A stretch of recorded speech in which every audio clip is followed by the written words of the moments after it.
انا بدات السفر من 12 سنه، وطبعا اهلي كانوا رافضين في الاول السفر تماما. في الفيديو ده هحكي لكم ازاي بدات السفر وازاي غير لي حياتي. اما بقى ازاي حوشت للسفريات وازاي اقنعت اهلي، ده بقى هحكيه لكم في الفيديوهات الجايه. بس تعالوا الاول احكي لكم ازاي السفر غير حياتي، وازاي في يوم وليله قررت ان انا ابدا مشواري في السفر. فكره السفر بدات معايا من ايام المدرسه والجامعه. كنت دايما بحب اجمع صور البلاد من المجلات، وكمان اكتر حاجه كنت بحبها ان انا اجمع العملات بتاعت كل بلد. اي حد كنت بشوفه معاه عمله لاي بلد كنت لازم اخدها منه واقعد اجمع الحاجات دي كلها في صندوق. بس ما كانش في بالي ان انا ممكن في يوم اسافر والف العالم. بس ما كانش في بالي ان انا بقى هسافر والف العالم واشوف الحاجات دي كلها على الحقيقه. الموضوع ما كانش سهل زي ما بحكيه لكم دلوقتي، كان مجرد حلم وهوايه. بس كنت دايما بفكر هو انا ازاي هلف العالم وانا اصلا ما سافرتش غير اسكندريه. كنت شايفه ان هو حاجه بحبها، بس كنت حاسه ان هو صعب. فضلت سنين بقى بحب السفر ونفسي اسافر، بس مش بعمل اي حاجه عشان احقق الحلم ده. انا كنت بشتغل فاشن ديزاينر، بعمل تصميمات لبس وبعمل اوبن دايز الناس تيجي وتشتري اللبس منها. وبعدين حصل لي فتره اكتئاب كده، وحسيت ان انا مش عايزه اعمل اي حاجه، مش عايزه اشتغل، مش عايزه اعمل اي حاجه في حياتي. فتره الاكتئاب والزعل دي قعدت معايا شويه حلوين، حسيت ان انا مش عايزه اشتغل ومش عايزه اعمل اي حاجه. وفي يوم كده وانا قاعده بالليل قررت ان انا اسافر تركيا. ما عنديش اي خطه ولا اي حاجه محضراها، بس كنت حاسه ان السفر هو الحاجه الوحيده اللي هتخرجني من الزعل اللي انا فيه.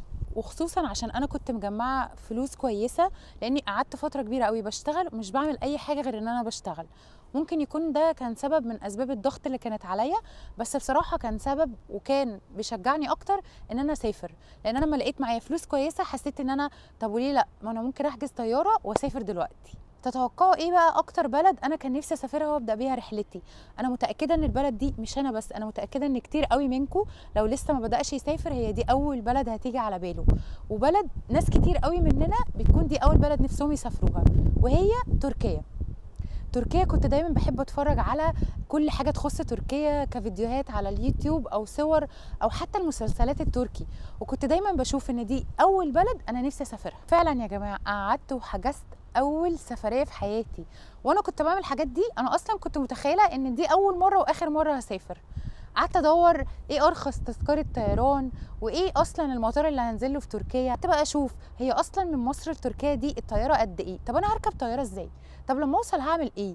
ما كانش عندي اي خطه غير اني هسافر البلد اللي انا بحلم بيها بقالي سنين، ومعرفش كل ده جه ازاي.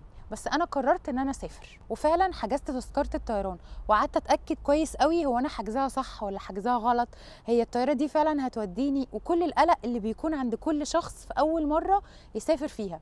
ومش بس اول مره، انا بسافر بقالي 12 سنه، ولحد الان انا مع كل حجز طياره انا بكون قلقانه وبقعد اتاكد مليون مره هو الحجز صح، هو انا مختار المدينه صح، هو كل حاجه بعملها صح ولا في حاجه غلط. وكل ده قبل ما تيجي الجزء بتاع دفع الفلوس. وفعلا حجزت رحلتي لتركيا، الرحله اللي غيرت كل حياتي. وفعلا انا مش ببالغ او بقول لكم كلام وخلاص لما اقول لكم ان السفر غير حياتي. انا السفر علمني حاجات كتير قوي، اولها ان انا اعتمد على نفسي. فكره ان انا هروح بلد ما اعرفش فيها حد، مش بيتكلموا نفس اللغه بتاعتي، انا مش عارفه انا هتعامل ازاي، انا لوحدي، هكلم مين لو حصل لي حاجه. كل ده كنت بفكر فيه. بس ما كنتش شايفه نفسي غير وانا في تركيا، في الاماكن اللي كنت بتفرج عليها في الصور، بستخدم العمله اللي كنت محوشاها معايا، وعماله بقى احفظ كلام بالتركي عشان لما اروح تركيا. مش قادره بقى اوصف لكم احساسي وانا برتب الشنطه وعماله احضر الكلام التركي اللي هقوله من اول ما انزل المطار. فكره اصلا اني هركب الطياره وهصور صوره شباك الطياره زي ما كنت بقعد اتفرج على الصور دي على بنترست وكل حاجه. انا لما بدات السفر ما كانش لسه الناس بتعمل محتوى عن السفر، وما كانش لسه مواقع التواصل الاجتماعي بتشارك وبتعمل محتوى للسفر في كل المواقع. بس انا كنت بحب السفر جدا، فكنت بشوف الحاجات دي بقى من مسلسلات التركي او على اليوتيوب. دول اكتر حاجات كنت بجمع فيها معلومات عن السفر. السفر غير حياتي، بس ابتديت اتغير مع اول سفريه في ايه؟ زي ما قلت لكم ان انا اعتمد على نفسي، ان انا رايحه بلد غريبه، ان انا رايحه بلد جديده، وان انا لازم احضر لكل حاجه قبل ما اروح. انا كنت في الطبيعي بعيش حياتي كده اللي هو على الله زي ما بيقولوا، سايبه كل حاجه على ربنا. بس مع حبي للسفر ابتديت اتعلم ان انا لازم احضر لكل حاجه، لازم احضر للسفريه من بدري. سامعين يا جماعه صوت العصافير؟ مبسوطه بالكلام اللي انا بقوله. تاني حاجة ان انا احضر ايه الجمل اللي انا هحتاجها في البلد اللي انا مسافراها. طيب وايه اللبس المناسب للبلد اللي انا رايحة فيها. كل التفاصيل الصغيرة دي بتغير ان هي تخليك شخص بيفكر قبل ما يتصرف، وده مش بيحصلك في السفر بس، لا بعد كده لما بتعيش حياتك بتفكر كويس قوي قبل ما تعمل اي حاجة. وتاني واهم حاجة السفر غير حياتي فيها وكانت سبب في حاجات كتير قوي كويسة حصلت لي في حياتي، هي التأقلم.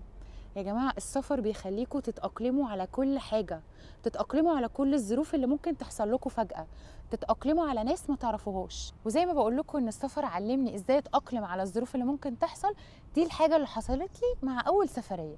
ان انا نزلت المطار مش عارفة اعمل اي حاجة، انا نزلت الطيارة كانت اتأخرت وكنت متفقة مع شخص هيوديني من المطار للأوتيل، الشخص ده مش موجود، انا مش عارفة اتواصل معاه، لسه ما كانش فيه موضوع ان انتوا يبقوا معاكوا اي سم او ان انتوا تشتروا خط بالسهوله دي. وقعدت شويه بفكر ان انا ده القرار اللي انا ندمت عليه، انا ليه اصلا سافرت لوحدي، وليه اصلا سافرت وانا لسه مش قد مسؤوليه السفر. بس قعدت شويه كده يا جماعه حاسه ان انا عايزه اخد طياره وارجع بلدي تاني. بس بعد شويه قعدت افكر ان اكيد مش بعد كل السنين اللي كنت مستنياها عشان اجي تركيا، وكل الحاجات اللي انا عايزه اكلها واجربها والاماكن اللي عايزه ازورها واماكن المسلسلات اللي نفسي اشوفها، كل ده هضيعه عشان انا بس اتاخرت والراجل مشي وسابني. وبعد كده بدات ان انا افكر في حل، ان انا ادور على جوجل ترانسليت اترجم عشان اشوف حد يساعدني. ودي كانت اول مشكله تواجهني في السفر، بس دي ما كانتش اكبر مشكله ولا اخر مشكله. كل سفريه يا جماعه بسافرها لحد الان وبعد 12 سنه انا بتحصل لي فيها مشاكل، وكل مشكله بكون متخيله ان دي اكبر مشكله، دي عمرها ما هتتحل. المشكله بتتحل وبتبسط، وفي نفس الوقت بعدي وبسافر تاني وبلاقي ان مشكله تانية حصلت لي مهما كنت واخده بالي. عشان كده بقول لكم ان السفر بيعلمكم تتاقلموا على كل حاجه بتحصل، وده بيغير في شخصيتكم مش بس في السفر. والصور بقى اللي شايفينها دلوقتي وانا بتكلم هي صور من اول سفريه ليا، ومش عايزاكم تحكموا عليا واعذروا شكلي عشان ده من 12 سنه، ودي كانت اكتر حاجه ستايل وفاشن في الوقت ده. تاني واهم حاجه غيرها فيا السفر ان انا اتقبل البني ادمين اللي مش من نفس لوني ولا من نفس بلدي ولا من نفس تفكيري. عشان انتوا لما بتسافروا انتوا بتتعاملوا مع الناس السكان الاصليين بتوع البلد دول، مش لازم يكونوا على نفس تفكيركم ولا نفس طريقتكم ولا نفس لبسكم، بس الطبيعي ان انتوا بتتاقلموا وبتتقبلوهم لان انتوا عايشين في بلدهم، فاكيد مش هتفرضوا عليهم رايكم ولا ان انتوا تبقوا مش موافقين على اللي هم بيعملوه. انتوا بتكونوا ليكوا طريقتكم وتفكيركم وهم ليهم طريقتهم وتفكيرهم. بس انا عرفت اتقبل كل الناس، وابتدى الموضوع ده من وانا في تركيا.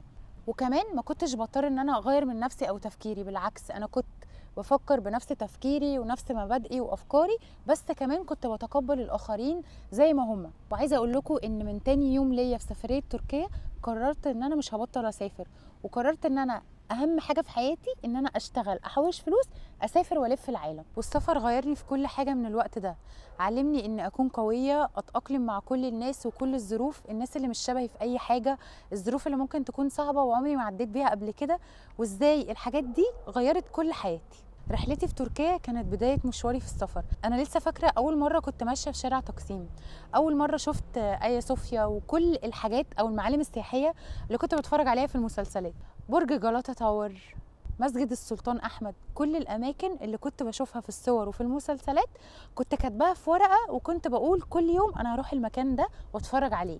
طبعا في الأول كنت لسه مش عارفة إن المكان ده جنب المكان ده او المكان ده قريب من ده اقدر اروح الاتنين في يوم واحد، لا كنت بروح من مكان الاوتيل للمكان وارجع واجي يوم تاني اروح من مكان الاوتيل للمكان التاني، مع ان الاتنين اصلا كانوا جنب بعض، بس انا كنت لسه مش عارفه كل الكلام ده. ولما قررت ان انا ابدا مشواري في السفر واسافر والف العالم، كنت دايما بقول ان انا مش بس عايزه اسافر او مجرد ان انا اعمل فيديوهات عن البلاد، كان نفسي قوي ان انا اشارك الناس بكل تفاصيل البلد، السكان المحليين بتوع البلد، العادات والتقاليد بتاعه البلد، لان دي اكتر حاجه بحبها في السفر. انا عمري ما بقول ان انا سافرت غير ان انا لازم اتعرف على الناس اللي عايشين، اشوف هم اصلا طبيعه حياتهم ايه، واجرب الاكل المشهور في كل بلد. وده طبعا كنت بجربه وانا في تركيا، وما كنتش حاطه في بالي ان ده الحاجه اللي انا بحبها وهفضل اعملها. كنت بقعد بقى اجرب في تركيا السميت التركي، كنت بجرب البورك بتاعهم، كنت بجرب كل الحاجات والحلويات التركيه بتاعتهم، وكنت بقول الله انا مبسوطه وانا بعمل ده، بس ما كنتش متخيله ان دي هتبقى هوايتي او دي اكتر حاجه هكون بعملها كحب وكمان كشغل. دايما بشوف ان انتوا بتعرفوا البلد من العادات والتقاليد ومن الناس اللي عايشين فيها. عمري ما بشارك اي فيديو مع الناس عن معلومات عن البلد غير لازم اكون جايباها من الناس اللي عايشين، مش باخد معلومات من على النت او ان انا من بس ان انا اكون سايحه جوه البلد، لا، بعرف الحاجات دي من الناس اللي عايشين. واقل فتره بقعدها في اي بلد ما بتقلش عن شهر. ممكن يكون ده حاجه مكلفه بالنسبه لي وبتكلفني كتير قوي، بس بحس ان دي اكتر حاجه بتخليني اوثق لكم البلد كانكم رحتوها بالظبط. وعشان كده قررت ان انا كل بلد اروحها لازم اعمل فيها فيديوهات توثق البلد كامله، نصايح البلد دي ازاي تروحوها، ايه احسن اكل، ايه احسن لبس، ايه المشاكل اللي ممكن تتعرضوا لها، ايه الحاجات اللي مش هتشوفوها غير في البلد دي. وبعد تركيا سافرت بلاد كتير. البلاد دي كانت بالنسبه لي بلاد محدش بيسافرها. سافرت نيبال، ونيبال دي كانت الناس بتقول هو مين رايح نيبال ورايحه تعملي ايه في نيبال. عايزه اقول لكم ان بعد اول سفريه لتركيا ما كانتش هي السفريه الوحيده.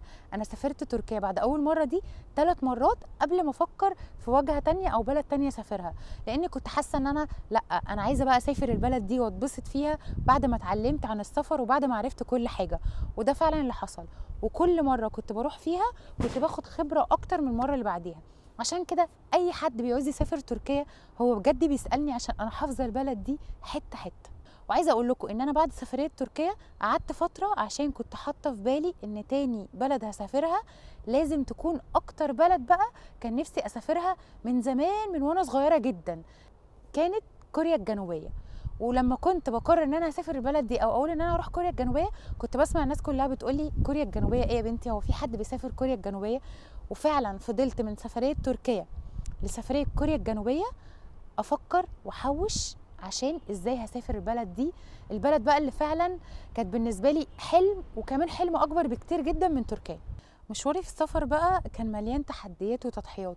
ممكن الحاجات دي تبقى بالنسبه للناس حاجات عاديه او انتي بتسافري، بس انا عايزه اقول لكم ان انا كنت بضحي بخروجات كتير قوي عشان اقدر اسافر. ازاي ان انا اقنع اهلي اصلا ان هم يسيبوني اسافر وان انا اكون قد المسؤوليه دي.